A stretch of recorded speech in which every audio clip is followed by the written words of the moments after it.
안녕하세요 여러분, 히스토리 채널 바이블의 유호영 목사입니다. 오늘은 모든 사람을 위한 구약 출애굽 광야 시대 그 세 번째 시간으로 가데스 바네아 사건에 대해서 말씀을 드리겠습니다. 여기서 한번 이스라엘의 출애굽 여정길을 되짚어 볼까요?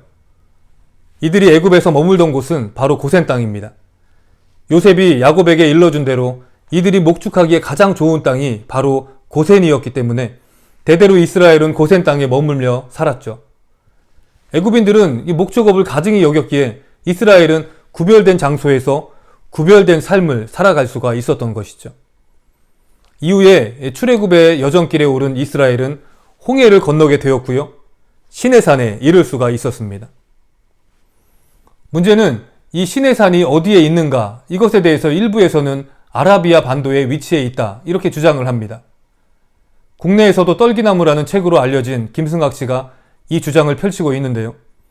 사실 시내산이 아라비아 반도의 라오즈 산에 있다 이렇게 처음으로 주장하였던 사람은 고고학 탐험가라 말하는 론 와이어트입니다. 그는 성경에서 미디안 땅으로 도망친 이 모세의 이야기를 근거로 시내산을 미디안의 거주지였던 사우디 북서부에 위치해 있다 이렇게 주장을 하고 있는데요. 어찌 보면 신빙성이 있어 보이기도 합니다. 그러나 이 사람이 그 전까지 자신이 발견하였다 이렇게 주장한 많은 성경시대의 유물들을 보면 생각이 좀 달라지게 됩니다. 여러분들도 많이 들어보셨을 텐데요. 터키 아라라산에서 노아의 방주가 발견되었다는 이야기와 예수님의 피가 묻어있는 세마포를 발견했다는 것, 홍해에 수장된 바로의 병거를 발견하고 모세 시대에 만든 법궤를 발견하였다는 등 론 와이어트는 지금까지 누구도 해내지 못했던 이 엄청난 발견들을 혼자서 해냈습니다. 하지만 이 모두가 거짓으로 판명이 되고 말았죠. 이처럼 이 거짓된 정보를 가지고 성도들을 선동하는 일을 행하였던 자였기 때문에 시내산에 관한 새로운 발견도 우리는 조심스럽게 다가가야만 합니다. 분명한 것은 이전에 제가 이슬람에 대해서 말씀을 드렸을 때에 무슬림들은 메카에 있는 카바 신전을 아브라함과 이스마엘이 건축했다 이렇게 주장을 하고 있습니다. 그들이 거룩한 정경이라 믿는 이 꾸란에서도 아브라함이나 이스마엘, 모세, 다윗 등 많은 성경의 인물들이 기록되어 있는 것처럼 자신들의 종교가 아브라함으로부터 이어져 내려오는 정통 종교임을 주장하기 위해서 애를 쓰고 있는 것이죠. 그래서 그들은 카바 신전의 유래에 대해서 알라 신이 아브라함에게 이스마엘을 바치라 명령을 했고요. 이 명령을 수행하기 위해서 아브라함은 한 검은 돌 위에서 이스마엘을 제물로 바치려고 하였습니다. 그러나 알라 신의 은혜로 이스마엘은 구원을 받게 되었고요. 이 일로 아브라함은 그곳에 카바 신전을 건축했다 이렇게 말을 합니다. 성경 말씀에 이삭의 정통성을 이스마엘로 옮기기 위해서 비슷한 이야기를 꾸란에 넣은 것처럼 보여지죠. 이런 맥락으로 론 와이어트의 주장을 받아들인다면 모세가 율법을 받은 시내산이 시나이 반도가 아닌 아라비아 반도에 있다는 주장은 이슬람에게 또 다른 이 정통성을 주는 그런 일이 되지 않을까라는 우려가 생길 수가 있다는 말입니다. 사실 성경의 사건들이 역사적인 기록임을 밝혀주는 증거들이 발견되는 것은 우리에게 은혜입니다. 하지만 그것이 발견되지 않더라도 믿을 수 있는 마음이 있다면 그것이 우리에게 더 큰 은혜임을 우리는 깨달아야만 한다는 것이죠. 예수님께서도 이 손과 발에 못자국을 보아야만 믿겠다 이렇게 말을 하였던 도마에게 너는 나를 본고로 믿느냐, 보지 못하고 믿는 자들은 복되도다 이렇게 말씀을 하셨습니다. 이 믿음이 우리에게 있다면 보이지 않지만 과거에도 역사하셨고요. 지금도 역사하시고 이후에도 역사하실 하나님을 기대하는 믿음의 소유자가 우리 모두가 될 것이라는 겁니다. 어쨌든 이스라엘은 이 시내산에서 율법과 성막을 받게 됩니다. 이 시내산을 분기점으로 하나님께서는 이스라엘을 대하시는 모습이 달라지는데요. 이전까지는 이스라엘이 어떤 불평과 불만을 늘여놓든 그들을 달래시고 먹이시고 입히시는 무한한 사랑을 보이셨습니다. 하지만 시내산에 도착하면서부터 이스라엘을 다르게 대하셨는데요. 이때부터 이스라엘이 잘못된 행동을 하면 하나님께서는 그에 맞는 징계를 가하셨습니다. 그 이유는 하나님께서 시내산을 분기점으로 이스라엘의 신앙이 달라져야 한다 이렇게 생각을 했기 때문이죠. 시내산에서 하나님께서는 율법을 통해서 이스라엘이 어떻게 말씀대로 살아야 하는지, 성막을 통해서 어떻게 예배를 드려야 하는지에 대해서 교육을 시키셨습니다. 쉽게 말해서 시내산에 도착하기 전까지 이스라엘은 미취학 아동이었다면 이제는 교육을 받아 성숙된 인격체로 자라야만 했다는 말입니다. 이후에 하나님께서는 이들을 가데스 바네아로 인도하셨습니다. 이 가데스 바네아는 바네아의 거룩한 곳이라 이런 뜻을 가지고 있는데요. 하나님께서는 이곳 거룩한 땅에서 이스라엘에게 테스트를 진행하셨습니다. 이 테스트는 시내산의 모든 교육과정을 수료한 이스라엘이 졸업을 하기 위해서 치러야 했던 이 마지막 졸업고사와도 같았습니다. 이 테스트를 잘 통과한다면 가나안 땅에 들어가는 것이고요. 실패하게 될 경우 재교육을 받아야만 했습니다. 그렇다면 그들이 받아든 시험은 무엇이었을까요? 바로 이 가나안 땅을 정탐하라는 임무였습니다. 이 임무를 위해서 특별히 12지파에서 남다른 12명의 정탐꾼을 선발을 하였습니다. 각 지파마다 우수한 인재를 뽑아서 선발하였기에 이들은 객관적인 눈을 가지고 거의 비슷하게 가나안 땅을 평가를 하였습니다. 민수기 13장 27절을 보면 이들은 40일의 기한이 다한 후에 돌아와서 이스라엘 회중 앞에 이렇게 보고를 합니다. 모세에게 말하여 이르되 당신이 우리를 보낸 땅에 간즉 과연 그 땅에 젖과 꿀이 흐르는데 이것은 그 땅의 과일이니이다. 그들이 보기에도 가나안 땅은 젖과 꿀이 흐르는 땅이었습니다. 근데 문제는 그곳에 살고 있었던 민족들이었습니다. 이 민족들을 보니 자신들이 도저히 쫓아낼 수 없는 자들로 보였다는 게 문제였죠. 객관적인 사실에 근거하면 당연히 이스라엘은 가나안의 7족속을 쫓아내지 못합니다. 민수기 13장 32절 이하에서 10명의 정탐꾼들은 이렇게 말을 하죠. 이스라엘 자손 앞에서 그 정탐한 땅을 악평하여 이르되 우리가 두루 다니며 정탐한 땅은 그 거주민을 삼키는 땅이요 거기서 본 모든 백성은 신장이 장대한 자들이며 거기서 네피림 후손인 아낙 자손의 거인들을 보았나니 우리 스스로 보기에도 메뚜기 같으니 그들이 보기에도 그와 같았을 것이니라.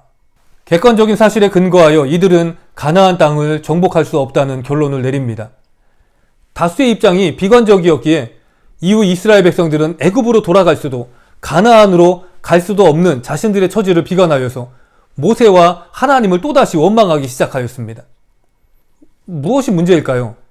계속해서 이스라엘 백성들에게 나타나는 전형적인 불신앙의 모습입니다.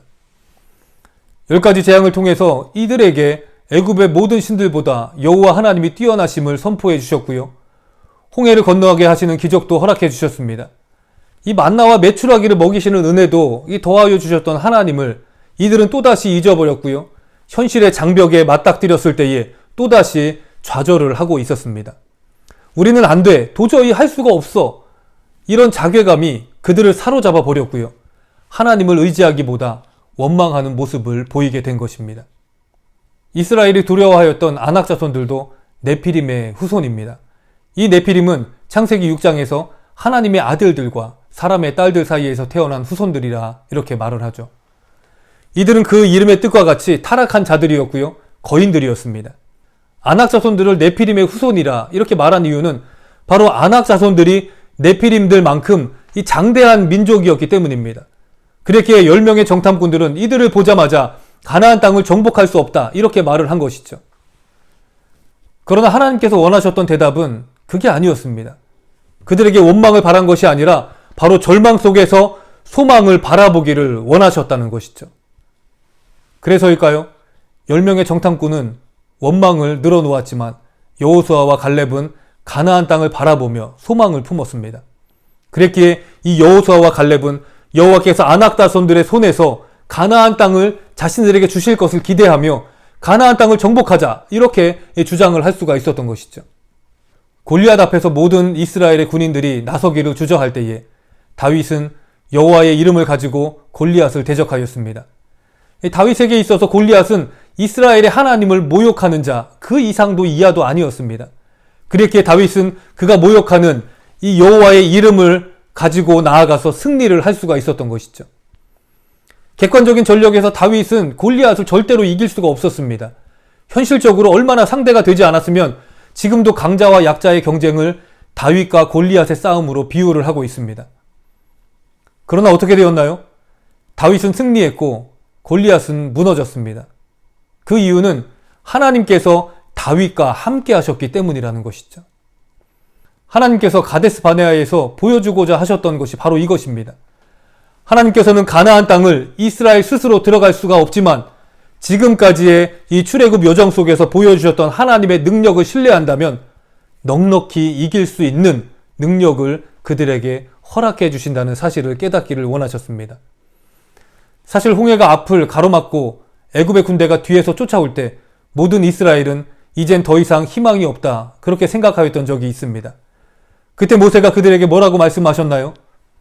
출애굽기 14장 13절에서 모세는 이렇게 말씀을 하였습니다. 너희는 두려워하지 말고 가만히 서서 여호와께서 오늘 너희를 위하여 행하시는 구원을 보라. 너희가 오늘 본 애굽 사람을 영원히 다시 보지 아니하리라. 이 말씀처럼 하나님께서는 이 거대한 애굽의 군대를 홍해에 수장을 시키셨는데요. 단번에 그 일을 행하지 않고 이스라엘이 가만히 서서 여호와께서 그들을 위해서 행하시는 구원을 바라볼 수 있도록 천천히 그 일을 진행하셨습니다. 이 여호와께서는 밤새도록 큰 동풍이 불어서 바닷물을 물러가게 하셨고요. 바다가 갈라지게 하셨습니다. 이때 이스라엘이 할 수 있는 일은 아무것도 없었습니다. 그저 이 바닷물이 조금씩 갈라지며 마른 땅이 드러나는 그런 광경을 밤새도록 쳐다보아야만 했습니다. 이때 바다를 바라보는 자들은 하나님께서 자신들에게 행하시는 일들을 보며 은혜와 기쁨의 시간을 보낼 수가 있었죠. 그러나 이 바다가 아닌 애굽의 군대를 보는 자들은 언제 자신들을 덮칠지 모르는 그 군대를 보며 절망에 빠질 수밖에 없었습니다. 이 절망적인 상황 속에서 우리는 어디를 바라보고 있습니까? 10명의 정탐꾼은 아낙 자손들을 바라본 것이고요. 여호수아와 갈렙은 지금까지 함께 하신 여호와 하나님을 바라보았습니다. 여러분, 하나님께서는 우리가 무엇을 바라보느냐에 따라서 인생이 달라짐을 이 가데스 바네아의 사건을 통해서 깨닫기를 원하셨다는 것이죠. 그렇기에 주께서 우리를 위해 일하심을 잠잠히 바라보며 그렇게 주님과 함께 그 모든 것들을 행하며 살아가는 우리 모두가 되기를 소망합니다. 오늘은 여기까지 말씀을 드리고요. 다음 시간에는 성탄절 특집으로 여러분들을 찾아뵙겠습니다. 그럼 이 다음 시간까지 평안하십시오. 감사합니다.